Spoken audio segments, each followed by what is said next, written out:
Hello everyone. So welcome you on this fifth module of this soft skill training. So Dadra Nagar Haveli Daman Diu के द्वारा महिला शक्ति केंद्र अंतर्गत बेटी बचाओ बेटी पढ़ाओ प्रोग्राम की तरफ से मैं सोनल राजगुरु आपके समक्ष फिफ्थ मॉड्यूल लाने जा रही हूँ, जिसका नाम है overcoming all the problems of your life. मतलब कि आपकी लाइफ के जितने भी प्रॉब्लम्स हैं उसका सल्यूशन किस तरह हम ला सकते हैं उसके बारे में हम बात करने वाले हैं। सो चलिए हम लोग स्टार्ट करते हैं अपने फर्स्ट टॉपिक की ओर। सो हमारा फर्स्ट जो टॉपिक है वो है ओवरकमिंग डिस्ट्रैक्शंस। मतलब कि जो भी हमें अपने लक्ष्य से जो चीज़ हमें बाहर फेंकती है या फिर हम कंसंट्रेट नहीं कर पाते हैं उसके बारे में आज हम बात करने वाले हैं। That is called an emergency call. Emergency call मतलब कि हर एक कोई भी इंसान अगर बीमार हो और उसको तुरंत ही हॉस्पिटल ले जाने के लिए 108 बुलाई जाती है ना, वैसे ही ये एक इमरजेंसी कॉल है आप सबके लिए। क्यों? उसका एक रीज़न है कि अगर आप डिस्ट्रैक्शन मतलब कि क्या, कोई भी ऐसी चीज़ जो आपको अपने फोकस से हटा रही हो, जैसे कि मोबाइल फ़ोन्स। सबसे बड़ी इस जीवन की समस्या मोबाइल फ़ोन्स। नो डाउट अभी कुछ अच्छे काम के लिए कोविड-19 में काफ़ी उससे अच्छे काम किए जा रहे हैं। ऑनलाइन ट्रेनिंग्स हो रही है, ऑनलाइन कोचिंग हो रही है, ऑनलाइन बच्चों को पढ़ाया जा रहा है, तो काफ़ी अच्छी चीज़ इसमें यूज़ हो रही है। पर कोविड के पहले और कोविड के बाद की बात क्या होगा? वापस से सारे रूटीन में चले जाएंगे। पबजी है, कितनी सारी गेम्स आप खेलते रहते हैं। अगर आप कोई स्टूडेंट है, आप कोई बड़े हैं, फिर भी कभी कभी हम लोग कितने एडिक्ट हो जाते हैं कि हम कितनी लाइफ की एक इम्पॉर्टेंट चीज़ ही भूल जाते हैं।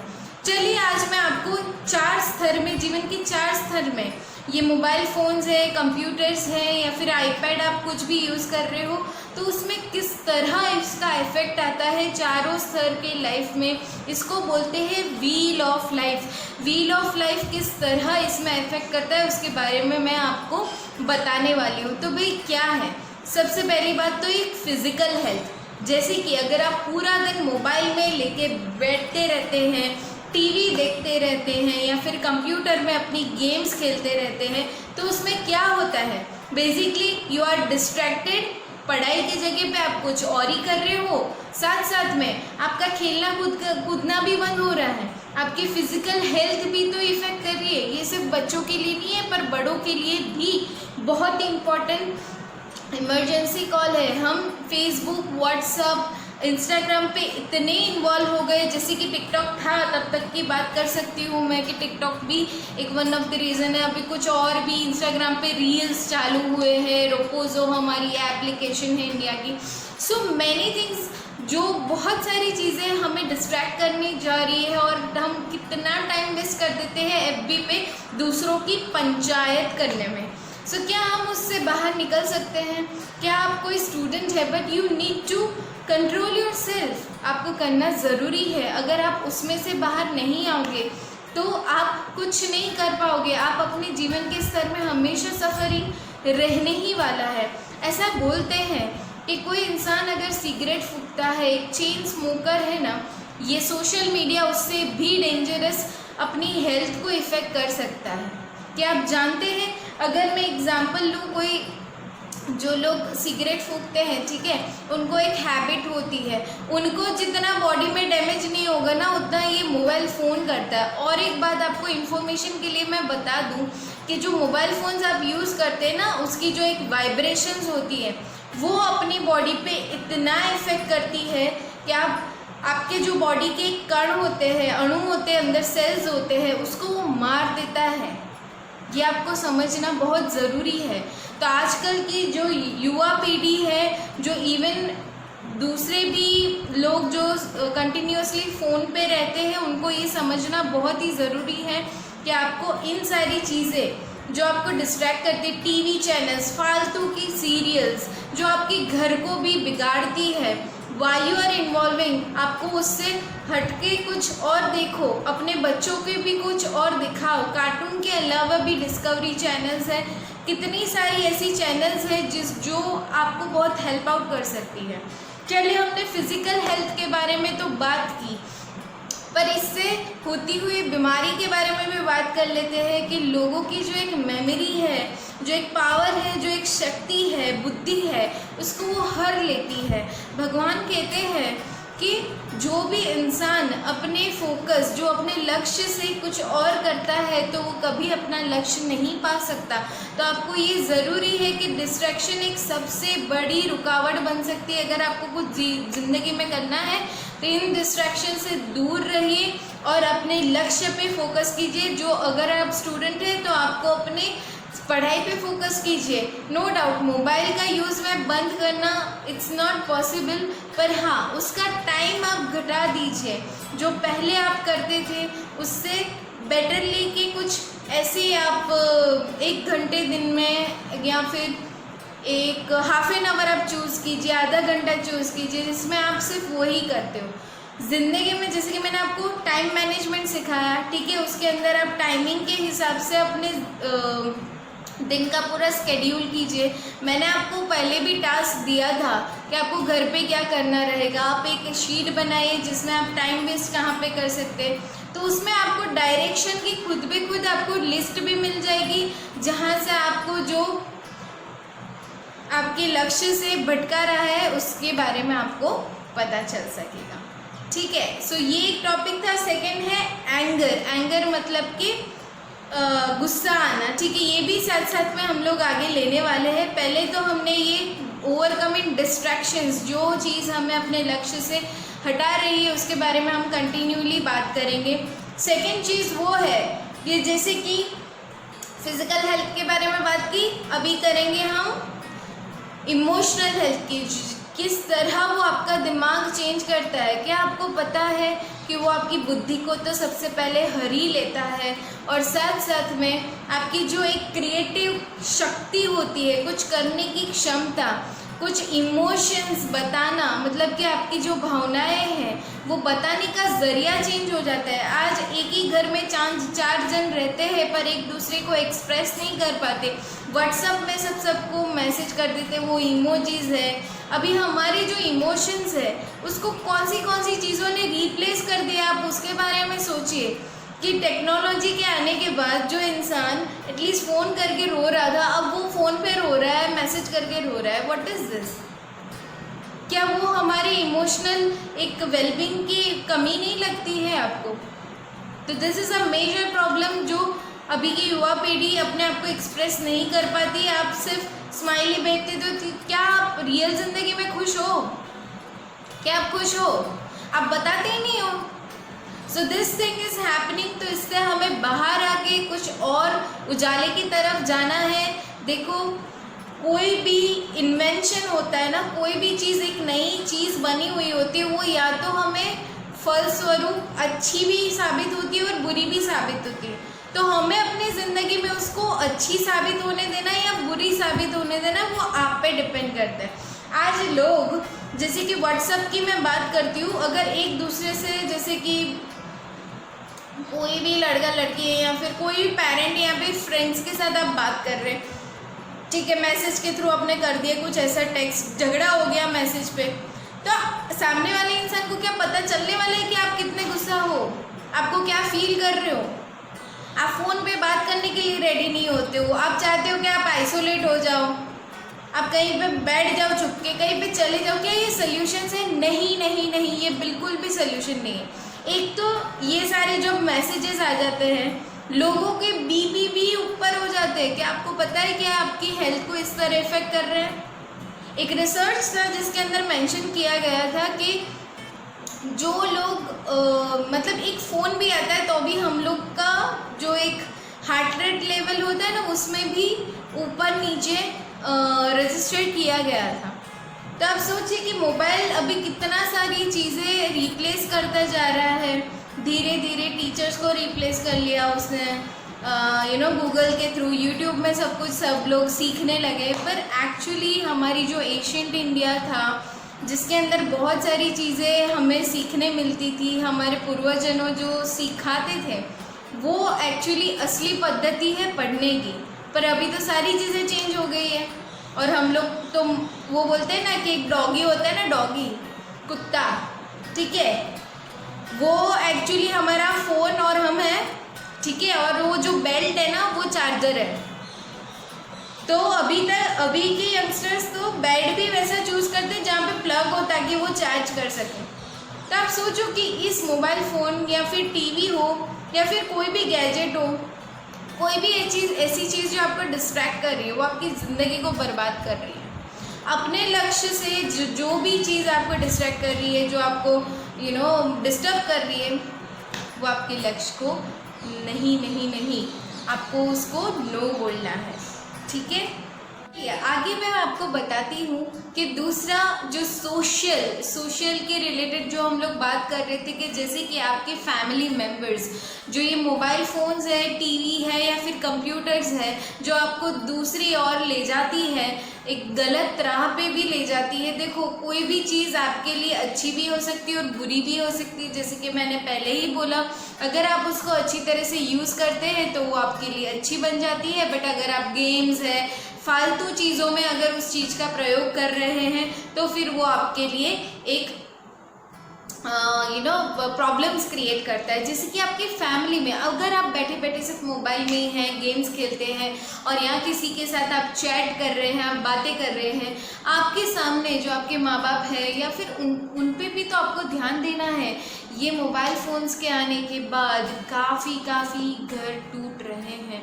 जो एक रिलेशनशिप था, जो एक बॉन्डिंग पहले एक माँ बाप और एक बच्चे में होती थी, वो टूटती जा रही है। जो एक फ्रेंडशिप में एक टाइप का बॉन्ड था, वो भी इतना लोग अपने आप को ऐसा समझते हैं कि जिसके मैं कोई काम का ही नहीं हूँ या फिर काम की ही नहीं हूँ। सो ये एक फीलिंग अपने फैमिली को मत दो, उनके साथ समय बिताओ, उनके साथ बातें करो। बिकॉज देखो, जो पेरेंट्स बूढ़े हैं उनके पास हमारी जैसी टेक्नोलॉजी अवेलेबल नहीं है कि वो हमसे ऐसे भी बात कर सके। मेरे ख्याल से कि अभी के बहुत सारे, अब वैसे तो अभी ट्राई कर रहे हैं बेचारे बूढ़े भी कि वो इस पे इम्प्लीमेंट कुछ कर सके। 50 अबाउट एज के जो है आपके दादा दादी की उम्र के हैं, तो उनको नहीं पता होता कि इसको किस तरह यूज़ करना है। आपको बुद्धि दी है तो आप भी उनको सिखाइए, या फिर उससे भी आपका एक बॉन्ड स्ट्रॉन्ग होता है। तो इसका एक सल्यूशन मैंने आपको दिया कि अगर आप चाहते हैं कि वो भी इसमें इन्वॉल्व हो तो उनको सिखाइए। अगर वो सीख नहीं पाते हैं तो थोड़ा सा पेशेंस भी दिखाना ताकि वो अच्छी तरह से सीख पाए। और इनकेस अगर उनको सीखने में कोई इंटरेस्ट नहीं है तो दूसरा ऑप्शन यही है कि आप उनके साथ टाइम स्पेंड कीजिए, जितना हो सके उनके साथ समय बिताए। बिकॉज वो भी प्यार चाहते हैं आपका, वो चाहते हैं कि वो आपको भी कोई कहानियाँ सिखाए। क्यों नहीं, वो कितने, जैसे कि मैंने लास्ट सेशन में ये चीज़ डिस्कस की थी कि आजकल लोग भूल जा रहे हैं, अपने काम में इतने इन्वॉल्व हो गए हैं कि हमें पता ही नहीं है कि घर पे जो इंसान है जिसके साथ हमें समय बिताना चाहिए पर हम लोग बिताते ही नहीं हैं। सो एक ये सोशल बात होगी। और लास्ट बात ये है कि स्पिरिचुअलिटी मतलब आध्यात्मिकता बहुत इम्पॉर्टेंट चीज़ हम भूल रहे हैं। मोबाइल में इतने इन्वॉल्व हो गए हैं, टीवी में इतने इन्वॉल्व हो गए हैं। अभी आप मुझे बोलोगे कि मैडम रामायण और महाभारत भी तो आध्यात्मिक है, वो भी तो टीवी में आता है। मैंने कहाँ मना किया कि वो मत देखो, वो तो अच्छी बात है कि आपने अच्छी तरह से देखा। अगर आपको पता हो तो रामायण, जैसे कि अभी कोविड-19 था, बहुत अच्छा अवसर था कि रामायण को दिखाए, महाभारत को दिखाए। तो काफ़ी चैनल्स पे ये चली थी और नॉर्मल चैनल्स पे भी ये ऑपरेट किया गया था। तो सारी फैमिलीज़ में अभी बैक टू लाइफ धीरे धीरे आ रही है। तो काफ़ी अच्छा एक बॉन्ड भी फैमिली का हुआ। बिकॉज आज से पहले काफ़ी फैमिलीज़ ऐसी थी, काफ़ी परिवार ऐसे थे जहाँ पे लोग इकट्ठा होके कभी खाते भी नहीं थे और ना ही कुछ टाइम मिलता था एक दूसरे से बात भी करने का। पर कोविड-19 एक आशीर्वाद रूप उन लोगों की, उन फैमिलीज़ के लिए हुआ जो लोग कम्युनिकेशन करने लगे, एक दूसरे से बात करने लगे। तो हमेशा अगर कोई भी चीज़ जैसे कि आपकी फैमिली को अगर डैमेज कर रही है, आपकी आध्यात्मिक आपकी प्रगति को वो रोक रही है, जैसे कि भगवान को प्रे करना, भगवान के लिए कुछ करना, या फिर आप कोई भी शक्ति में मानते हो, उनको आप समय दो, अपने आप के लिए मेडिटेशन करो, ठीक है। मेडिटेशन भी एक अच्छी रीत है अपने आप से जानने की, अपने आप के समय कुछ अपने आप के साथ कुछ समय बिताने का। तो ये बहुत अच्छा अवसर मिलता है। तो इससे आप सोशल वे में भी उनके साथ अच्छी तरह से अपना रिलेशनशिप मेंटेन कर सकते हैं आपके फ्रेंड्स के साथ। और हमें इमोशंस नहीं भूलने हैं, हमें तो उसको मेंटेन करना है। तो बस यही बात थी जो मुझे ओवरकमिंग डिस्ट्रैक्शंस पे बात करनी थी। अब हम करते हैं एंगर पे। एंगर पे हम लोग बात करेंगे। अब हम गुस्से पे बात करेंगे कि गुस्सा हमें जब आता है तो उसको किस तरह ओवरकम करना, और जो हमारी एक आध्यात्मिक नॉलेज है उसके हिसाब से अगर हमें जो कहा गया है अगर हम वो कर देते हैं तो कितना अच्छा रिजल्ट्स हमें मिल सकते हैं। सो पहली बात तो मैं आपको समझाना चाहती हूँ कि ये गुस्सा आता क्यों है।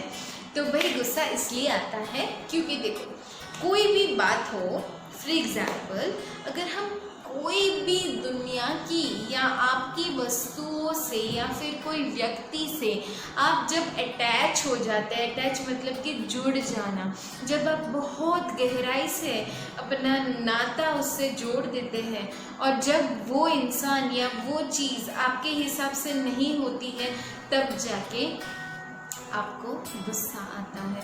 तो भाई उसको शांत किस तरह करें। और गुस्से तो बहुत सारे टाइप के होते हैं, किसी को बहुत जल्दी गुस्सा आ जाता है, किसी को लिमिट के बाहर जाने के बाद आता है। तो अभी आजकल की जो युवा पीढ़ी है वो काफ़ी जल्दी गुस्सा भी हो जाती है और उनमें पेशेंस नहीं है, धीरज नहीं है। तो भाई उसको किस तरह हम ला सकते हैं, तो उसके बारे में ज़रा हम बात करते हैं। तो देखिए, अभी सिंपल सी बात मैं आपको समझाना चाहती हूँ, वो क्या है। जैसे कि ऐसा कहा गया है कि हमारी जो सेंसेस है, मतलब हमारी जो इंद्रियां हैं, जैसे कि देखना, सुनना, बोलना, फिर ठीक है फील करना। अब ये सारी जब इंद्रियां, हम कोई भी इंद्रियां के ज़रिए किसी भी चीज़ से अगर हम अटैच हो जाते हैं और वो अगर चीज़ फुलफ़िल नहीं होती है तब हमें गुस्सा आता है। भगवान ऐसा बताते हैं कि जब लस्ट मतलब कि काम, जब हमें ग्रीड मतलब कि लोभ और गुस्सा मतलब कि ये जब तीन चीज़ अगर हम जीत नहीं पाते हैं तब उस इंसान की जो बुद्धि है वो हर जाती है और वो कुछ भी काम करने के लायक नहीं रहता। उसको पता ही नहीं होता कि वो क्या कर रहा है। उसको ज़िंदगी के जो रास्ते होते हैं, जो मिलने होते हैं, जो एक सल्यूशन निकालना होता है, एक उपाय सुलझाने होते हैं, वो उपाय भी सुलझा नहीं पाता।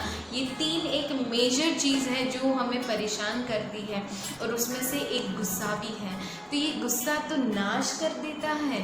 दुर्योधन ने, अगर हम लोग महाभारत का एक एग्जाम्पल लेते हैं तो उसमें दुर्योधन भी तो काफ़ी गुस्सा हो गया था, उसमें एकदम पेशेंस भी नहीं था। तो कितना बड़ा महाभारत करना पड़ा उसकी वजह से, उसका गुस्सा इतना था।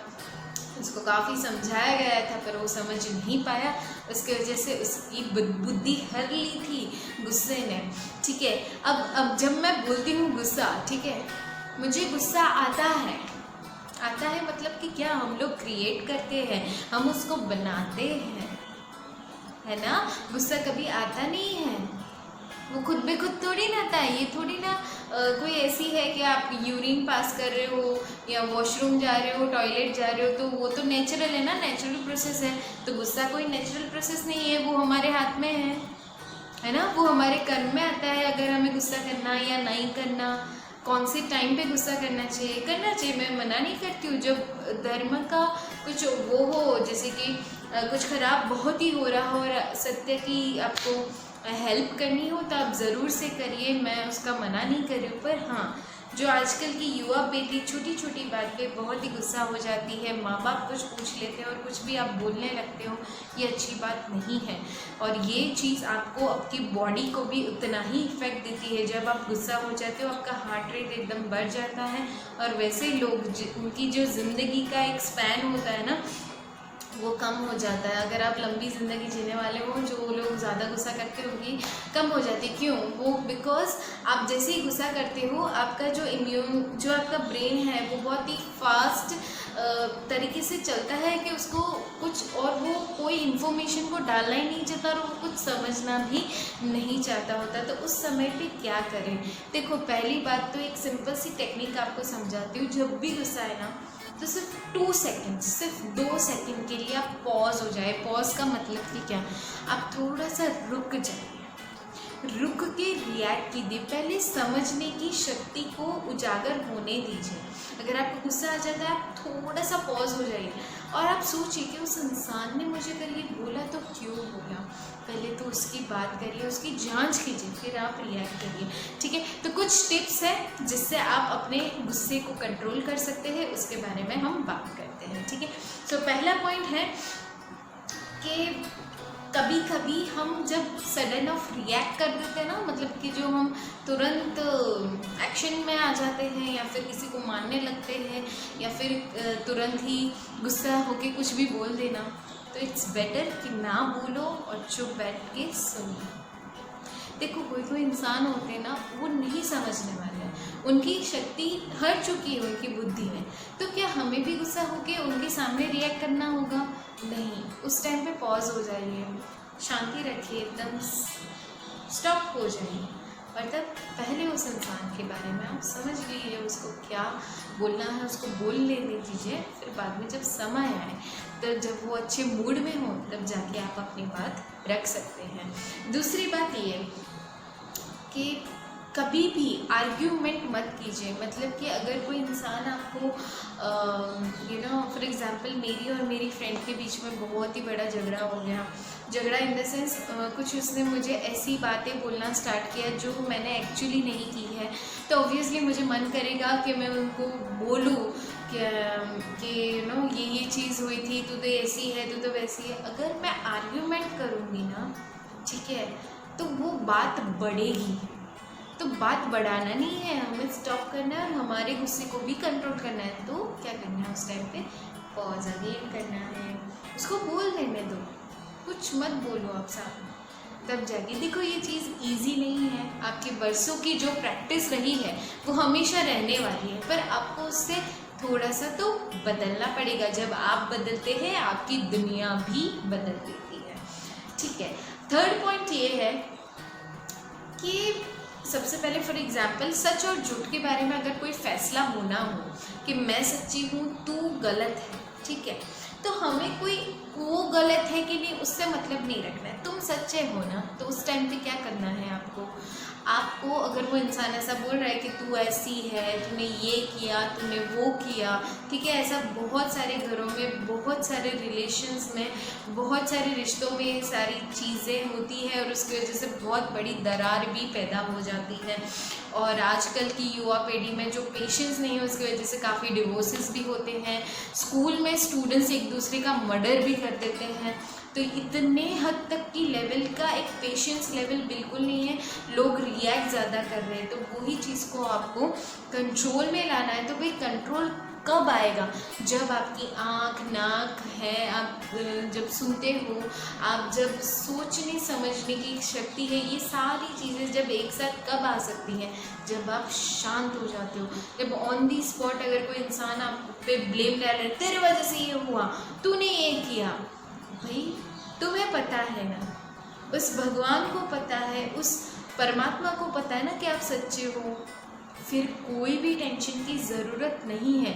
देखो, और एक बात बताती हूँ, कोई भी कर्म होता है ना, तो उसके साक्षी हवा होती है, जो वायु होती है वो होती है, फिर जो मतलब जो भी उस टाइम पे प्रेजेंट होता है वो आपका साक्षी है, नो डाउट। वो बोल नहीं पाएंगे पर वो साक्षी होते हैं। इसलिए कोई भी कर्म करो तो अच्छे से और ध्यान से रख के करना है। आई नो कि ये कोई रिलेटिव टॉपिक नहीं है, पर इसमें पॉइंट निकला है तो बता देती हूँ। तो भगवान हमेशा प्रेजेंट रहते हैं, हमारे अंदर भी होते हैं। कुछ ऐसी बात जैसे कि आप सब जानते हैं कि हम सब एक आत्मा है, तो हमेशा भगवान भी तो हमें थोड़ा सा तो पुश कर ही देते हैं और बताने की ट्राई करते हैं कि तू गलत कर रहा है, तुझे ये नहीं बोलना चाहिए, पर हम उनकी बात को इग्नोर कर देते हैं और सुनते भी नहीं हैं। तो उस टाइम पे क्या करना है, आपको शांति रख के पहले से उनकी बात सुन लो। देखो, आपको क्या करना है, जब वो बोल लेना तब बोलो कि ये बात सच है, ये बात मैं बोलना चाहती हूँ या चाहता हूँ। फिर बाद में उन पे छोड़ दीजिए, उनको उसको एक्सेप्ट करना हो तो करे, ना करना हो तो इट्स ओके। आपको पता है ना कि आप सच्चे हो, तो फिर झगड़ा नहीं करना है, ठीक है। उससे गुस्सा आप अपनी ही बुद्धि को हरते हो, तो क्या मतलब है ना, ठीक है। चलिए अभी हम आते हैं चौथे पॉइंट पे कि कोई भी टाइप का दुख अगर आपकी ज़िंदगी में आता है ना, तो यूजुअली देखो गुस्सा कब आता है पता, जब हम बहुत ही दुखी हो या फिर लाइफ में कोई भी टाइप का प्रॉब्लम हो जाए, तब हम क्या सोचते हैं, मेरे साथ ये क्यों होता है, मैंने सबके साथ अच्छा किया फिर भी मेरे साथ ही होता है। आधे लोग इसी बात को फ्रस्ट्रेशन में ले लेके क्या सोचते हैं, मतलब इतने इरिटेटेड अपने जो सेल्फ टॉक, पता है हमने पहले ही लेक्चर में इसके बारे में बात की थी कि आप जो बातें करते रहते हैं ना अंदर, वो बहुत मैटर करता है। वो आपकी इरिटेशन लेवल, वो आपका गुस्सा लेवल, सब उसी पे ही डिपेंड होता है। अगर आपकी अच्छी बात करने की क्षमता रहेगी तो आप अपने आप ये जो आपका गुस्सा है वो कंट्रोल में आ सकता है, और ज़रूर से आ सकता है। तो आपको क्या करना है, उस समय पे जब आपको गुस्सा आ जाए तो 2 मिनट के लिए पॉज करके सबसे पहले तो आपको सोचना है कि मेरे साथ ही क्यों होता है, प्रॉब्लम आ गई आपकी ज़िंदगी में, आप बहुत दुखी हैं, ठीक है। दुख और सुख तो आपकी ज़िंदगी का पार्ट है। अगर हार्ट की लाइन अगर स्ट्रेट हो जाए, वो पता है वो मशीन में दिखा देना पिक्चर्स में कि स्ट्रेट लाइन हो गई इंसान मर गया, तो वैसे ही हमारी ज़िंदगी भी है। अगर ज़िंदगी स्ट्रेट लाइन हो गई तो हम तो जिंदा ही मर गए। उससे बेटर है तो थोड़ी ऊंच नीच ज़रूरी है ज़िंदगी। ऐसा नहीं है कि मैं बोल रही हूँ तो मेरी ज़िंदगी में नहीं है, मेरी ज़िंदगी में काफ़ी दुख है, बट फिर भी उसको किस तरह लेना और उसको किस तरह मेंटेन करना वो हमारे हाथ में है। भगवान ने हमें चॉइस दिया है कि चॉइस तो तुम्हारी है, कर्म तो तुम्हारा है, फल उसके हिसाब से मिलेगा, है ना। तो आपको थोड़ा सा काम डाउन करना है और अपने हिसाब से ज़िंदगी जीनी है। तो दुख आए तो भी एक्सेप्ट कर लो कि भैया आ चुका है, अभी उसका मैं कुछ नहीं कर सकता। तो एकदम से पैनिक नहीं हो जाना है, एकदम से हलचल मचल नहीं मचा देनी है, और ना ही गुस्सा होना है। दुख है वो एक्सेप्टेंस करना है और उसको अच्छी तरह से आगे लेके जाना है, ठीक है। तब भगवान को प्रार्थना करनी है कि भाई थैंक यू सो मच, आपने जो भी मुझे दुख दिया बस मुझे उसको आप हैंडल करने की शक्ति दे दो, आप मैं उससे पार कर जाऊँ बस उसकी शक्ति दे दो। तो गुस्सा नहीं है आपको, ठीक है। तो हर बात पे गुस्सा करना अच्छी बात नहीं है। और सेकेंड लास्ट थिंग, जो आपकी मटेरियल डिज़ायर्स है, मटेरियल डिज़ायर्स मतलब कि क्या, मुझे कार चाहिए, मुझे बड़ा सा घर चाहिए, मुझे अच्छा सा कबोर्ड चाहिए, मुझे अच्छी सी बुक्स चाहिए, मुझे ये चाहिए, मुझे वो चाहिए, कोई भी चीज़ जो भी दुनिया की भौतिक जीवन की है, ठीक है, मटीरियलिस्टिक चीज़, अगर आप उससे बहुत ही मैंने जैसे कि लास्ट पता नहीं मैंने सेशन में आपको एग्जांपल दिया था कि हरियाणा में एक लड़का था, उसके पापा ने उसको जैगुआर जो बहुत ही महंगी गाड़ी है वो उसको नहीं दी, तो उसने अपनी खुद की BMW जो आजकल लोगों के सपने भी होते हैं लेने के, उस गाड़ी को उसने नदी में बहा दिया। वाह, सीरियसली, क्या सच में? देखो ये सब तो गुस्सा ही है ना, उसने गुस्से में ये सारी चीज़ें कर दी, उसकी बुद्धि हार चुकी थी, जो उसके पास था उसके लिए उसने कभी थैंक यू ही नहीं बोला और उसको गुस्सा आ गया, बोला कि मेरे पापा ने मेरे को दी क्यों। ऐसा नहीं होता बच्चों। देखो कुछ भी चीज़ अगर पेरेंट्स नहीं देते उसका भी एक रीज़न होता है, आपको वेट करना है, आपके सही समय पे वो लेके भी देंगे और ना भी लेके दे तो खुद को अपना इतना काबिल बना दो कि कुदरत को देना ही पड़े। मैं एक शायरी बहुत ब्यूटीफुली आपके साथ फिर बाद में शेयर करने वाली हूँ इसके रिलेटेड, ठीक है। फिर बाद में लास्ट है कि आपको देखो मनी है, प्रॉपर्टीज़ है, ठीक है, पैसे है, प्रॉपर्टी, फिर आपके जितने भी बेड है या फिर कोई भी टाइप की प्लेस है, ठीक है, जिससे आप जुड़े हुए हो, तो आपको क्या करना है? सबसे पहले तो इन सबको देखो, त्यागने की बात नहीं है। भगवान बोलते हैं ना कि सब कुछ छोड़ के मेरे पास आओ, ऐसा नहीं बोलते हैं। वो क्या बोलते हैं? वो ऐसा बोलते हैं, परमात्मा ईश्वर जो भी हैं, आप जिनको भी मानते हो, अल्लाह हो, जीसस हो, या गुरु हो, या कोई भी, जिनको भी आप मानते हो, हमेशा सब लोग एक ही बात बोलते हैं। वो बोलते हैं आपको कि भाई मुझे पाने के लिए सब कुछ छोड़ने की ज़रूरत नहीं है, पर उनके वो चीज़ों के साथ जो आपका अटैचमेंट है, जो आप जुड़ जाते हो, उसको आपको त्यागना है। तो ये बात आपको समझनी पड़ेगी, ठीक है। सो आपको एक तो लालच भी इससे चली जाएंगी, आपकी बहुत सारी प्रॉब्लम्स सॉल्व हो जाएंगी, ठीक है। सो अभी हम नेक्स्ट टॉपिक की पे बढ़ते हैं।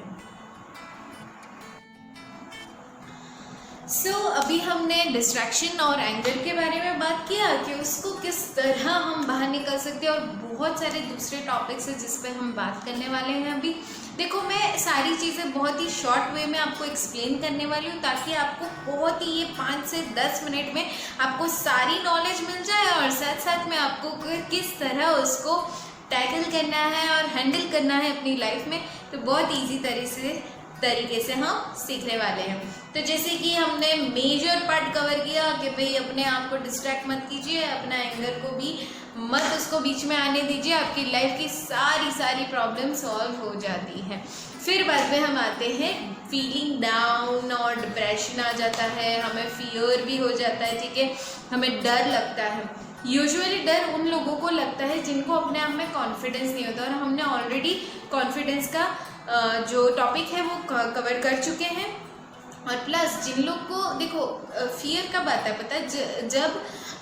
जब डर कब पैदा होता है, जब हम कोई भी चीज़ों से हम फ्यूचर का जब सोचने लगते हैं, जब हम ऐसा सोचने लगते हैं कि आगे क्या होगा, अब मेरे साथ ये तो मैंने कर दिया, अब मैं इसको कैसे बोलूँ, ये सारी चीज़ें जब हो जाती है, उसके बाद प्रॉब्लम्स क्रिएट होने लगती है हमारी ज़िंदगी में। हमें डर पैदा होने लगता है कोई भी इंसान के वजह से, या फिर कोई और।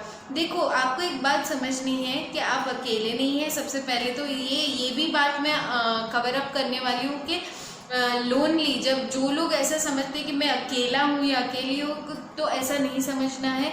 आपके साथ परमात्मा हमेशा है, और वो आपको हमेशा सपोर्ट देते ही रहते हैं, ठीक है।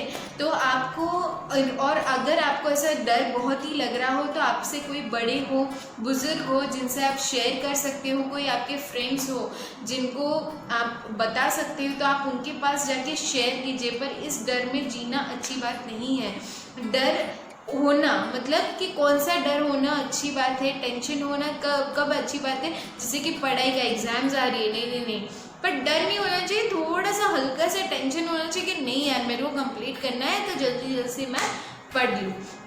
पर एक टाइप का डर, एग्ज़ाम में बैठने का डर, क्या पूछेंगे उसका डर, तो कब ये चीज़ होती है? जब हम सोचते रहते हैं कि मैंने तो ये पढ़ाई नहीं की, ये आ जाएगा तो, ये फलाना ढिमका आ जाएगा तो क्या करूँगा मैं, क्या करूँगी मैं। तो भैया, अगर आप डर में ही रहोगे तो लिखोगे क्या, है ना? तो भाई उसका सल्यूशन क्या? तो भाई सल्यूशन ये है कि हमें अगर डर से फाइट करना है ना, तो सबसे पहले खुद से करना पड़ेगा। पहले खुद को इतना बुलंद करना पड़ेगा कि डर को भी डर लगे तुमसे टकराने का। अब ये बात तो बोलने में तो सही लगती है, मैडम आप पहले करके तो देखो, फिर बाद में पता चलेगा। देखो, इसमें क्या होता है ना, कोई भी चीज़ का अगर आपको डर हो ना, तो सबसे पहले उस चीज़ को बहुत अच्छी तरह से प्रिपेयर करना स्टार्ट कर दो। जैसे कि अगर आप स्टूडेंट है, आपको परीक्षा में बैठने का डर लगता है, किसी इंसान के रिलेटेड भी अगर आपको डर है, तो आपको क्या करना है? देखो, इसमें थोड़े थोड़े स्टेप्स मैं आपको बता रही हूँ। आप क्या कर सकते हैं? जैसे कि आपको पढ़ाई का डर है कि मेरे एग्ज़ाम में क्या होगा, एग्ज़ाम में बैठते वक्त बहुत ही डर सा महसूस होता है। आपको पता ही है कि 2 घंटे का पेपर है, तो आपको क्या करना है? घर पे कोई भी ऐसा क्वेश्चन पेपर हो, उसको लेके बैठो और उसको आप खुद ही सॉल्व करने का ट्राई करो। तो आपको एक आइडिया आ जाएगा कि आपने कितना पढ़ा है और आप कितना कर सकते हो। जैसे कि आप ट्यूशन्स तो जाते ही होंगे, वहाँ पे भी आपका टेस्ट होता है, तो बस वही आपका कॉन्फिडेंस बिल्ड करेगा, ठीक है, वो आपका डेवलप करेगा। और फिर आपको जो डर है वो नहीं लगेगा। और ख़ास करके ये चीज़ तभी होती है जब हम फ्यूचर के बारे में ज़्यादा सोचने लगते हैं, ओवर थिंकिंग करने लगते हैं कि भाई मेरे साथ क्या होगा, अल्लाह भाई अमड़न जो ठीक है, अभी का देखना है हमें, अभी क्या चल रहा है उस पर फोकस करोगे। जब हमने पहले ही सेशन में मैंने इसलिए डिस्कस किया था कि प्रेजेंट में जीना सीखो तो फ्यूचर का कभी टेंशन नहीं होगा और डर भी फील नहीं होगा। डर नहीं होगा तो डिप्रेशन, स्ट्रेस कुछ भी नहीं आएगा, अपने आप सारी चीज़ें डाउन हो जाएगी। देखो नेक्स्ट चीज़ जो मैं कवर अप कर रही हूँ वो है फाइनेंशियल हार्डशिप्स। मतलब कि क्या, आपकी लाइफ में अगर आपके कोई पापा है, बिजनेस कर रहे हैं, कोई अंकल है या कोई भी है, ठीक है, आपके फैमिली में जो काम कर रहा है, तो पैसे किस तरह मैनेज करना, पैसे का रिलेटेड हमें बहुत टेंशन हो जाती है, घर में पैसे नहीं है कहाँ से लाए। देखो बोलना बहुत इजी है पर टेंशन आ ही जाता है। मैंने भी अपनी लाइफ में काफ़ी चीज़ें ऐसी देखी हैं, पर मैं उससे बाहर तब आ पाई जब मैंने अपनी जो लाइफ है, अपना जो एक रिश्ता है पैसों से, वो मैंने चेंज कर दिया था कि नहीं, पैसा मेरे पास आसानी से आता है। और बहुत सारी ऐसी अच्छी अच्छी बातें खुद को बोलना स्टार्ट किया। पर अच्छी बातें क्या काम करती हैं? हाँ, काम ज़रूर करती है, पर उसके लिए हमें भी काम करना पड़ता है। पर सबसे पहली बात एकदम लॉजिकली और प्रैक्टिकल सोल्यूशन के साथ आपको बताती हूँ कि कभी भी कुछ ऐसी टाइप की टेंशन्स जब लाइफ में आ जाती है तब क्या करना चाहिए। सबसे पहले तो अगर आप जॉब करते हैं या फिर आपका खुद का धंधा है या बिजनेस है, तब क्या करना है? सबसे पहले तो ध्यान रख के उसको खर्च कीजिए, थोड़े से पैसे बचा के रखिए। और ऐसी तरह बचाना नहीं है कि घर में कोई बीमार पड़ेगा तो ये काम आएंगे, नहीं, उसको अच्छे काम के लिए ऐसा सोच के उसको बचाइए कि नहीं, इसको आगे जाके मैं कहीं पे इन्वेस्ट कर पाऊँगा, इससे मैं कुछ अच्छी चीज़ खरीदूँगा। ये सोच लेके अगर आप वो पैसे को बचाते हो तो वो ज़रूर से अच्छे से काम आ सकता है आपके। और एक बात मैं आपको बताना चाहती हूँ कि आप जब भी आप बिजनेस करते हो, आप अपने ट्रू सेल्फ के साथ कीजिए, मतलब सच्चाई के साथ अपना कोई भी काम हो वो करना चाहिए। बिकॉज देखो, जो पैसा ऐसे बोलते हैं ना, झूठी तरीके से आता है ना, तो वो ज़्यादा टिकता नहीं है। इसके वजह से हम कहीं बहुत सारी ज़िंदगी में बहुत सारी चीज़ें हमें उसकी वजह से सफ़र करनी पड़ती है। तो अच्छी तरह से आप मेहनत कीजिए, आपके घर पे ज़रूर से सकुशल सारी चीज़ें हो सकती हैं। और एक जो टॉपिक है जो मैं आपको सल्यूशन देना चाहती हूँ वो है उम्मीद। हमेशा उम्मीद मत खोइए। जब इंसान उम्मीद खो देता है ना, तब सारी चीज़ें ख़त्म होने लगती है और वही चीज़ नहीं करनी है हमें। जब आप कोई भी पैसा फॉर एग्जांपल कमाते हो, 10 रुपये कमाते हो, तो उस 10 रुपये से सेटिस्फाइड रहिए कि नहीं, मुझे मिल रहे हैं, मुझे अच्छा लग रहा है, ठीक है। और उम्मीद को नहीं खोना है, ठीक है। आना ही है, आपके नसीब का कोई लेके नहीं जाने वाला है, आपको ज़रूर से मिलेगा। तो उसके लिए वेट करिए, आपका ज़रूर से एक समय आएगा जहाँ पे सारी चीज़ें चेंज होगी। मुझे पता है आप में से काफ़ी लोग ऐसा बोलेंगे, मैडम ये तो बोलने की बात है, कभी ऐसा होता नहीं है, पर हो सकता भी तो है, ठीक है। तो एक उम्मीद कभी नहीं। आजकल किसान कितने जो खेती करते हैं वो उनको खाना तक नहीं मिलता। और पता है आप कितने अच्छे घर में हो, अभी एटलीस्ट आपको बैठे बैठे खाना तो मिल रहा है। वो इंसान इतना पूरा साल मेहनत करता है, एक बारिश सब कुछ भिगो के सारी चीज़ें चली जाती है और वो उनको जितना रिटर्न मिलना चाहिए उतना मिलता भी नहीं। इसलिए तो हमारे जो देश के किसान हैं उनकी रक्षा करनी है हमें, और वो कब करेंगे जब हम खुद स्ट्रॉन्ग हो गए और हम उनको भी सपोर्ट कर सकते हैं, है ना। तो ये छोटी सी बात आपसे शेयर की, प्लस आपका कन्फ्यूजन या फिर किसी से आपको मतभेद हो तो प्लीज़ जेलिसी मत कीजिए। ये कोई अच्छा भाव नहीं है कि किसी के लिए घृणा करना कि इसके पास ये है। यूजुअली पता है क्या होता है, जो साइकिल वाला होता है ना, एक स्टोरी है पूरा कि इंसान है जो साइकिल लेके जा रहा है रास्ते पे, वो गाड़ी को देखता है, बोलता है कि काश मेरे पास गाड़ी होती। गाड़ी वाला किसी और महंगी गाड़ी को देखता है, बोलता है कि काश मेरे पास ये होता। और वो बोलता है कि प्लेन को देखते तो बोला कि काश मेरे पास पर्सनल प्लेन होता, जेट प्लेन होता, ये वो, ठीक है। प्लेन वाला बोलता है कि ये लोग कितना अच्छी तरह से जी रहे हैं, ठीक है। सो ये एक साइकिल है। आप सोचते हो कि ये लोग सुखी है, तो ऐसा नहीं है। सब लोग अपने आप में एक लड़ाई लड़ रहे हैं तो आपको उनसे नहीं लड़ना है। देखो कोई भी इंसान अगर आपको कोई तकलीफ़ देगा ना, तो सबसे पहली बात ये मैं आपको समझाती हूँ, तो वो खुद इंसान जब तकलीफ़ में है ना, तभी वो किसी को तकलीफ़ दे सकता है। तो आप सभी को, आप कोई स्टूडेंट हो, आपका किसी से नहीं बन रहा है, उससे जेलिसी मत करो, उनसे आप घृणा मत करो, आप उनको धिक्कारो मत, उल्टा उनको प्रॉब्लम समझो उनकी। ना ही अगर किसी बच्चे के पास आपसे ज़्यादा कुछ अच्छा मिल गया है तो गॉड को भी थैंक यू बोलो कि उन्होंने ऐसे भी अवतार यहाँ पे धरती पर है कि जिनके पास बहुत कुछ है, और कौन जाने वो चीज़ आपको भी काम आ जाए फ्यूचर में। तो हमेशा सबके लिए अच्छा बोलना सीखना चाहिए हमें। जो हमें भगवान ने अच्छी सी आँख दी है, कान दी है, मुंह दिया है, तो उसको अच्छी तरह से यूज़ करें, ना कि एक दूसरे को मार पीट करने के लिए, अपशब्द बोलने के लिए। क्या मिलता है इससे? हम अपने ही कर्म खराब करते हैं। तो ये ज़रूर से एक बात आपको सीखनी है। जो दूसरी बात ये है कि लोभ नहीं करना चाहिए और ज़्यादातर अपना अहंकार, ठीक है। देखो जब हम कमाने लगते हैं ज़्यादा, या फिर हमारे पास कुछ ज़्यादा ही होता है, तो हम बहुत ज़्यादा अहंकार करते हैं। मेरे पास ये है, मैं तो ये कर दूँगा, मैं तो वो कर दूँगा, मेरे पास ये है, फलाना ढिमका। आई एम सॉरी टू से, बट ये सारी चीज़ें आप देखो, बोलते हैं ना कि राख होती है ना, वो अमीर की भी सेम होती है और गरीब की भी सेम होती है। तो अल्टीमेटली शरीर तो मिट्टी में ही मिलना है। मैं ऐसा नहीं बोल रही हूँ कि कमाओ मत, चीज़ों को ग्रहण करो, आप एंजॉय करो लाइफ को। अरे पूरा वर्ल्ड घूमने जाओ, कौन मना कर रहा है, पर उसको कौन सी लिमिट तक, आपको किस तरह, वो बोलते हैं ना कि इंसान अपने स्वभाव से जाना जाता है। अगर आप लोभ ज़्यादा करेंगे तो कुछ आप ऊपर तो लेके जाने नहीं वाले हैं, और साथ में अगर आप अहंकार करते हैं तो वो भी कोई आपके साथ नहीं जाने वाला है, उल्टा आपको ही नुकसान करेगा और वो आपको तकलीफ भी दे सकता है। और लास्टली मैं आपसे बताना चाहूँगी कि देखो, लास्ट है बर्थ एंड डेथ साइकिल। देखो, एक दिन मरना है और दूसरा जन्म लेना है। तो मैं चाहती हूँ लास्टली एक जो डिवाइन नॉलेज है, जो आध्यात्मिक ज्ञान है, वो मैं आपको फाइनली बताना चाहती हूँ अपने लास्ट मिनट्स, अपने सेशन में। ये जो 5 दिन आपके साथ मैंने बिताए, मैं आपको ज़रूर से ये बताना चाहूँगी कि हम देखो कर्म करते हैं ना, वो पिछले जन्म के भी हम कभी लेके आते हैं। तो लोगों को काफ़ी कंप्लेंट्स होती है, मेरे साथ क्यों होता है, मैं तो सबके लिए अच्छा करता हूँ, पर ऐसा नहीं होता।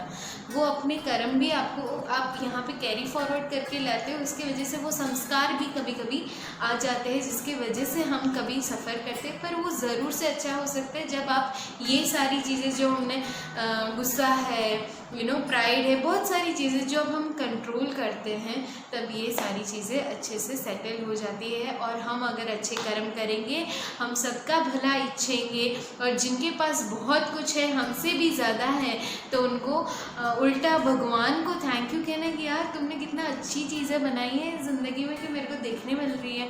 तो थैंक यू बोलना सीखिए भगवान को, एक अपनी ज़िंदगी जो दी है उसको थैंक यू बोलिए और अच्छी तरह से आप जीवन बिताइए। सो मेरी तरफ से यहाँ पे ये मॉड्यूल ख़त्म होता है, और थैंक यू सो मच। तो बस अपना कर्म कीजिए और अपना नेक्स्ट वन भी अच्छा आप जीना सीखिए। ये जो आपको ज़िंदगी मिले है उसको अच्छी तरह से जिए, और दूसरों को भी हेल्प कीजिए। ये वाला जो नॉलेज आपको मिला है उसको स्प्रेड कीजिए, जितना हो सके उतना आप लोगों तक पहुंचा सकते हैं। सो महिला शक्ति केंद्र दादरा नगर हवेली दमन दीव के तरफ से एंड प्लस बेटी बचाओ बेटी पढ़ाओ की तरफ से मुझे ये मौका दिया गया, उसके लिए मैं बहुत ही थैंकफुल हूँ। And thank you so much everyone for attending. Wish you and God bless you. खुश रहे। और आप सभी से एक अनुरोध है कि आप प्लीज़ महिला शक्ति केंद्र को सब्सक्राइब कीजिए और बेल आइकन पे क्लिक कीजिए, ताकि हमारे ऐसे ही आगे की ट्रेनिंग के वीडियोस आपको मिलते रहे और आपके साथ हम जुड़े रहे। So thank you so much.